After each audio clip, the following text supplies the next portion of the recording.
Tuhan, aku sudah memperjuangkan yang baik, aku sudah berkata-kata yang baik, aku sudah bertingkah laku yang baik. Akankah kebaikan dibalas dengan kejahatan? Salam damai sejahtera saudara-saudaraku yang terkasih pencinta firman Tuhan. Berjumpa kembali dengan Bible Learning with Father Joseph edisi ke-59 di tahun 2024 ini. Saudaraku, bagaimana kabar Anda hari ini? Sehat? Puji Tuhan. Tapi saya melihat dari layar kaca masih banyak teman-teman Anda, sanak saudara Anda, anak-anak Anda, pasangan hidup Anda, bahkan Anda sendiri sedang dalam keadaan sakit. Maka dari itu izinkan saya di awal video ini untuk mendoakan saya sebagai seorang imam, mendoakan Anda yang sedang dalam keadaan sakit. Anda ingat nama-nama orang-orang sakit yang Anda kenal, bawa mereka dalam doa-doa kita bersama. Bapa yang kudus, Engkau sang pencipta, Engkau juga yang paling tahu untuk memperbaiki sel-sel tubuh kami yang rusak, bagian-bagian tubuh kami, syaraf-syaraf, tulang-tulang bagian-bagian tubuh kami yang memerlukan perawatan. Bapa yang kudus, utuslah malaikat Rafael, malaikat yang menyembuhkan, malaikat yang mengurapi. Sentuhlah bagian-bagian tubuh dari saudara-saudara kami ini yang harus diperbaiki. Dalam nama Yesus, berkati semuanya ya Bapa, sehingga mereka boleh memperoleh kesembuhannya. Dalam nama Bapa dan Putera dan Roh Kudus. Amin. Dalam nama Yesus ada kesembuhan. Saudaraku, mungkin kemarin Anda tidak mendapat notifikasi atau pemberitahuan dari YouTube tentang video ke edisi ke-58 yang judulnya adalah Perbaiki Rezeki Anda dengan Cara Ini. Ini gambarnya, ini judulnya. Karena apa? Video ini error. Kemarin begitu saya upload di YouTube langsung tidak mendapat penonton yang sebagaimana biasanya. Lambat sekali, nggak tahu kenapa. Maka dari itu Anda bisa cari sendiri, silakan, karena bagus. Dimana saya membahas itu dari kitab Yesaya bab 1. Dimana Tuhan sendiri berjanji dari mulut Nabi Yesaya, kamu akan memakan hasil yang baik dari negeri ini.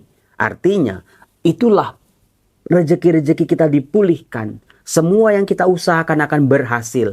Tapi ada syaratnya. Syaratnya apa? Silakan simak di video yang edisi 58 itu. Nah, sementara saudara-saudara di edisi 59 ini nggak kalah bagus. Luar biasa. Kita akan melihat ini dari bacaan demi bacaan yang dibacakan dalam perayaan Ekaristi hari ini. Betul-betul digambarkan orang baik, orang benar, orang jujur, orang mau berkorban, mengorbankan hidupnya buat sesamanya. Tapi apa yang mereka dapatkan? Babak belur betul-betul. Ditentang, dimusuhi, disingkirkan, dihina, dan lain sebagainya. Amburadul saudara-saudara. Waduh Romo, berat juga ya. Apa betul kata pepatah orang baik itu banyak musuhnya? Apa betul kata di medsos-medsos itu, kalau orang baik itu banyak dimanfaatin sama orang? Kebaikannya disalahgunakan, kebaikannya dimanfaatkan. Kalau orang jahat banyak musuhnya, mungkin itu sudah konsekuensi dari kejahatannya. Tapi kan kalau orang baik, orang jujur, orang yang mau berkorban buat sesamanya, masih dimusuhin juga. Itu yang salah siapa coba? Berarti ada sesuatu yang semprong. Semprong itu apa Romo? Something wrong. Sesuatu yang salah dengan orang-orang yang memusuhinya ini. Anda pernah nggak mengalami air susu dibalas dengan air tuba? Ya Romo, bukannya pernah lagi Romo. Peribahasa itu meskipun kita udah hafalin waktu kita SD ya. Ada bukunya tuh 100 peribahasa. Kita pelajari nanti ada ulangannya kan waktu kita SD. Saya pikir peribahasa itu cuma buat dihafalin Romo. Ternyata ketika sudah dewasa, kita sudah mengerti kehidupan. Kok banyak Romo? Betul-betul kejadian. Bagaimana kebaikan-kebaikan kita malah dibalas dengan hal-hal yang jahat. Kalau kita berbuat baik, Kan kita mengharapkan orang lain itu ya balas yang baik lah, bisa berterima kasih lah, atau bisa menghargai kebaikan kita lah. Tapi jangan timpukin kita dengan batu ketika kita sudah memberikan mereka makanan, susu, atau roti, atau nasi goreng, atau nasi padang. Saudara-saudara, di sini biasanya orang menjadi lelah dalam berbuat baik. Orang jadi kapok dalam berbuat baik ketika kebaikan-kebaikannya tidak dihargai oleh orang-orang yang menerima kebaikan-kebaikan itu. Saudara-saudara yang terkasih, kalau Anda saat ini sedang mengalami hal itu, Anda akan betul-betul terinspirasi dengan bacaan-bacaan yang dibawakan dalam perayaan Ekaristi hari ini. Coba Anda ingat-ingat, pernah nggak dijahatin orang? Ternyata orang itu Anda sudah baikin berkali-kali sebelumnya. Tapi kok ya tega mengkhianati? Tapi kok tega main dari belakang? Tapi kok tega ya menipu? Itu sakitnya bisa berlipat-lipat itu. Menimbulkan rasa traumatis, perasaan yang aduh kapok deh, aduh nggak lagi deh kalau begini. Lama-lama kita menjadi pribadi yang nggak peduli lagi sama penderitaan sesama. Kalau begitu yang salah siapa? Saudara-saudara, meskipun ada lagunya ya, entah siapa yang salah, ku tak tahu. Saya tidak mau mencari siapa yang salah, tapi apa yang harus dilakukan oleh orang-orang benar, orang-orang jujur, orang-orang baik ini ketika dijahatin. Ternyata yang mengalami hal itu bukan cuma Anda. Tapi mudah-mudahan dengan melihat, membaca bacaan-bacaan ini kita jadi bersyukur, malahan bersyukur. Malahan berterima kasih, malahan bisa mengambil kekuatan baru dalam kehidupan kita. Kok aneh Romo? Mari kita lihat. Di nubuat Nabi Yeremia bab 18 ayat 18 sampai 20. Itu kan singkat. Ayat 18, ayat 19, ayat 20. Singkat sekali. Tetapi ternyata di balik singkatnya ayat-ayat ini yang dibacakan ini ada hal yang kontradiksi betul-betul. Misalnya di ayat 18. Para lawan Nabi Yeremia berkata, marilah kita mengadakan persepakatan terhadap Yeremia. Saudara-saudara, kalau cuma satu lawan satu kita lawan deh. Tapi ini musuh-musuhnya Yeremia saling bersepakat. Artinya satu lawan banyak. Satu lawan satu aja udah berat, apalagi dikerbutin seperti ini. Betul-betul Yeremia itu babak belur, betul-betul lah. Dia itu tahu sadar tugasnya berat. Dia mau mundur. Dia bilang dia masih muda. Tapi Tuhan sendiri yang berjanji akan menyertai Yeremia. Bahkan kalau Yeremia tidak maju melawan para lawan-lawannya ini, Tuhan yang akan melawan dia. Bayangin coba saudara-saudara. Dari atas digencet, dari bawah juga digencet. Ini udah kayak peyek kacang ini, hancur ini Yeremia. Dikatakan, sebab imam tidak akan kehabisan pengajaran, orang bijaksana tidak akan kehabisan nasihat, dan nabi tidak akan kehabisan firman. Marilah kita memukul dia dengan bahasanya sendiri, dan janganlah memperhatikan setiap perkataannya. Ini dikata-kata tadi, imam tidak akan kehabisan pengajaran. Apakah Anda tahu lawan-lawan yang dihadapi oleh Yeremia adalah ya para imam-imam itu? Waktu itu yang hidupnya itu sok paling benar, mengambil manfaat-manfaat dari pelayanan-pelayanan mereka. Mereka mencampur adukan secara asal-asalan bagaimana hidup yang suci dengan hidup yang sekuler. Betul-betul para imam ini malah menyibukkan diri dengan hal-hal yang bukan rohani. Maka dilawan oleh Yeremia, dikritik oleh Yeremia. Tetapi alhasil saudara-saudara, perkataan Nabi Yeremia ini malah menjadi bumerang buat dia. Menjadi senjata para lawannya untuk melawan Nabi Yeremia sendiri. Dikatakan orang bijaksana tidak akan kehabisan nasihat dan Nabi tidak akan kehabisan firman. Ini ungkapan ini adalah sebuah ejekan. Artinya gini, disinilah Nabi Yeremia sebetulnya dibully. Dengan kata-katanya sendiri, dengan omongannya sendiri, dengan nasihatnya sendiri, dengan firman Allah yang keluar dari mulut Yeremia. Dia dibully betul-betul. Mungkin kasus bully-membuli baru rame sekitar tahun 2000 ke atas. Tapi ada seorang nabi dalam perjanjian lama yang hidup lebih dari 2000 tahun yang lalu pernah mengalami bulian seperti ini. Dia diejek, dia dihina, dia disingkirkan, dia dimusuhi. Dia betul-betul disiksa dalam arti yang sebenar-benarnya. Kalau udah begitu bagaimana?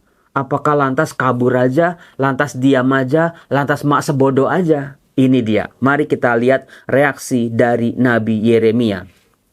Di ayat 19, ini yang harus kita lakukan. Inilah yang dilakukan oleh Yeremia. Dia datang kepada Tuhan, dia meminta kekuatan dari Tuhan. Katanya, perhatikanlah aku ya Tuhan, dengarkanlah suara pengaduanku.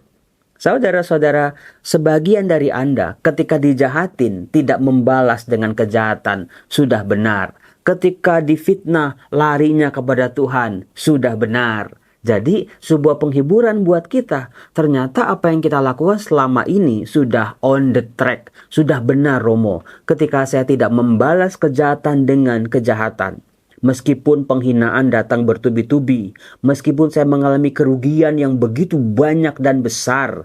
Tapi saya tidak akan membalas kejahatan dengan kejahatan. 100 buat Anda. Seperti yang dicontohkan oleh Nabi Yeremia. Dia datang pada Tuhan, dia ngadu, Tuhan tolong dengarkanlah suara pengaduanku.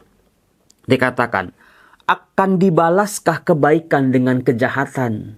Di sini Yeremia nanya pada Tuhan, Tuhan, aku sudah memperjuangkan yang baik, aku sudah berkata-kata yang baik, aku sudah bertingkah laku yang baik, aku sudah membantu umat ini supaya sadar dari kesalahan dan dosa-dosa mereka.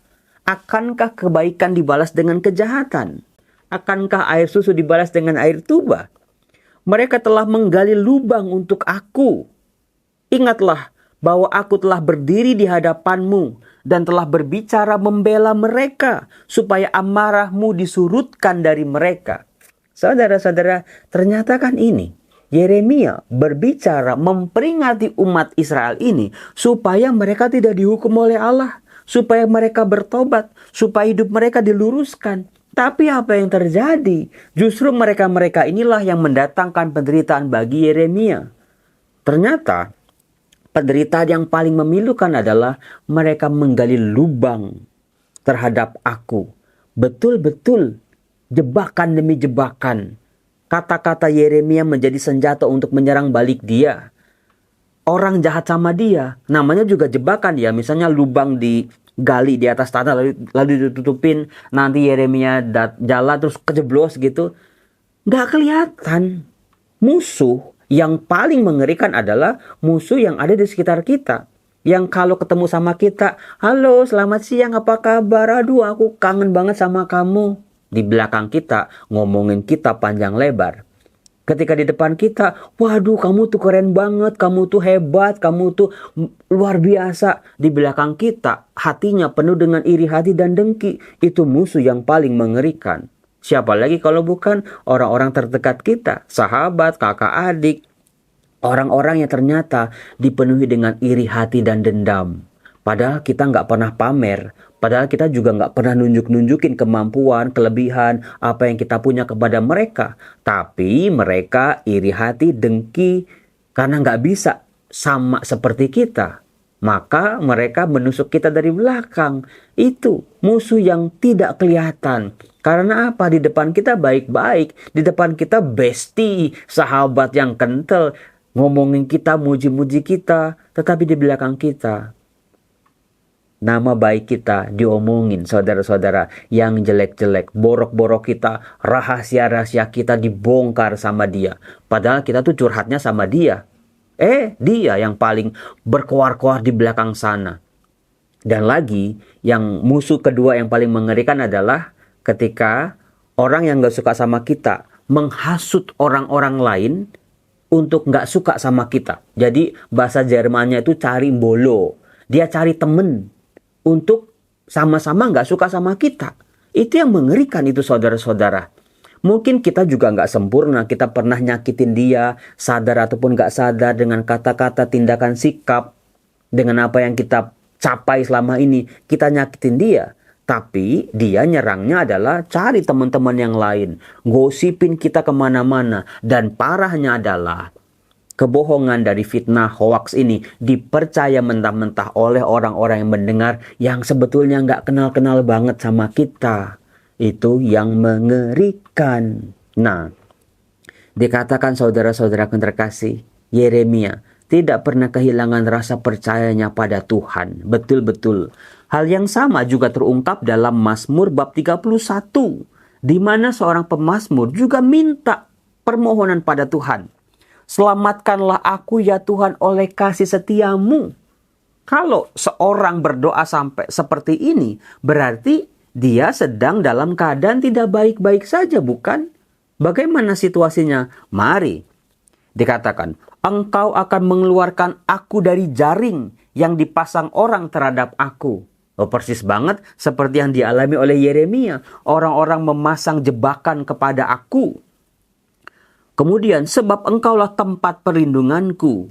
Ke dalam tanganmulah kuserahkan nyawaku. Sudilah membebaskan daku ya Tuhan Allah yang setia. Saudara-saudara, di masa pertobatan ini, imani, percaya, yakini, tanam dalam pikiran dan hati Anda, Allah engkaulah pembebasku. Dari segala belenggu-belenggu, dari segala musuh-musuhku, dari segala sakit penyakitku, dari segala hutang-hutangku, dari segala dosa-dosa dan kesalahanku juga termasuk. Tuhan, engkaulah pembebasku. Itulah yang dimohon oleh seorang pemazmur. Tuhan, bebaskanlah daku. Karena dia seperti orang yang masuk dalam jebakan, seperti burung yang masuk dalam jebakan gitu ya, ke dalam jaring, nggak bisa kemana-mana, ke sini salah, ke situ salah, makin capek, akhirnya lemes sendiri. Pernahkah Anda dijahatin orang sampai seperti itu? Sering, Romo. Dikatakan, sebab aku mendengar banyak orang berbisik-bisik, menghantuiku dari segala penjuru. Mereka bermufakat mencelakakan aku. Mereka bermaksud mencabut nyawaku. Yang dialami oleh pemazmur sama persis dengan yang dialami oleh Yeremia. Orang-orang berbisik-bisik artinya apa? Mereka itu main di belakang kita. Betul-betul. Mereka membusuki kita, berbuat jahat kepada kita. Kita nggak tahu, kita nggak sadar. Mereka menghantuiku dengan dari segala penjuru. Artinya musuh ini bisa datang dari segala macam pihak. Entah orang yang kenal sama kita, orang yang nggak kenal sama kita, orang yang percaya sama hoax-hoax dan fitnahan tentang kita. Dari segala penjuru tanpa kita sadari. Kita pikir teman-teman kita bisa kita andalin, ternyata kagak. Kita pikir orang yang kita udah kenal lama sama kita bisa ngelindungin kita, ternyata mereka malah jadi kompornya. Kita pikir karyawan sudah bekerja bertahun-tahun sama kita, bisa dipercaya, ternyata nipunya nggak kira-kira. Dari segala penjuru, utara, selatan, barat, timur, kiri, kanan, tenggara, barat, daya, betul-betul dari segala penjuru. Membuatkan bonyok kalau begini. Kalau dipukul yang bagian kiri saja, oh lama-lama kan kebal kita. Tapi kalau udah kiri juga, kanan juga, dari atas, dari bawah, gimana nangkisnya, Romo? Nah ini dia, ketidakberdayaan. Tetapi aku, kepadamu ya Tuhan, aku percaya. Aku berkata, engkaulah Allahku. Masa hidupku ada dalam tanganmu. Lepaskanlah aku dari tangan musuh-musuhku. Dan bebaskanlah aku dari orang-orang yang mengejar aku. Saudara-saudara yang terkasih, nanti di rumah ya Anda baca sendiri ini Mazmur bab 31. Mungkin bisa menjadi Mazmur favorit buat Anda. Betul-betul. Saya kalau digosipin sama orang ya, diomongin yang jelek-jelek sama orang, saya kan nggak bisa bales. Saya juga nggak bisa klarifikasi. Saya juga nggak bisa ya ngubungin orang itu, Bu, Pak, ono opo toh sebenarnya gitu kan nggak bisa. Maka ya udah, saya doain aja itu Mazmur bab 31. Paling bagus soalnya. Nah, di dalam bacaan Injil dari Matius bab 20, kita bisa melihat ternyata Tuhan sendiri juga digituin. Bukan cuma orang-orang benar, orang-orang baik, orang-orang jujur, orang-orang mau berkorban saja di dunia ini yang babak belur oleh orang-orang jahat. Bukan cuma nabi-nabi utusan Allah ini saja yang ditolak, dibunuh, dibully. Bukan cuma si pemazmur saja, tetapi Tuhan kita sendiri juga mengalami hal yang sama. ditolak oleh bangsanya sendiri. Di mana di Matius bab 20 dikatakan, Yesus berkata kepada murid-muridnya, "Sekarang kita pergi ke Yerusalem, dan anak manusia akan diserahkan kepada imam-imam, kepala, dan ahli-ahli Taurat, dan mereka akan menjatuhi dia hukuman mati. Mereka akan menyerahkan dia kepada bangsa-bangsa yang tidak mengenal Allah, supaya ia diolok-olok, disesah, dan disalibkan. Tetapi pada hari ketiga, ia akan dibangkitkan." Saudara-saudara, ketika kita mengalami hal yang sama, kita bersyukur, Tuhan terima kasih. Aku boleh merasakan sedikit, aku boleh ambil bagian dari apa yang kau alami. Aku akan tetap percaya bahwa kejujuran, kebenaranlah yang akan menjadi pemenang. Meskipun aku susah di tengah dunia ini, tapi aku percaya ada kehidupan setelah kematian. Saudara-saudara yang terkasih, kalau kita dijahati, jangan balas kejahatan itu. Doakan mereka supaya Tuhan menyentuh hati mereka, mengubah kehidupan mereka. Berdoalah bagi mereka yang menganiaya kamu. Dalam nama Bapa dan Putra dan Roh Kudus, amin. Aku mau mengampuni mereka-mereka ini. Saudara-saudara, mari berjuang lagi dalam pertobatan. Salam, bye-bye.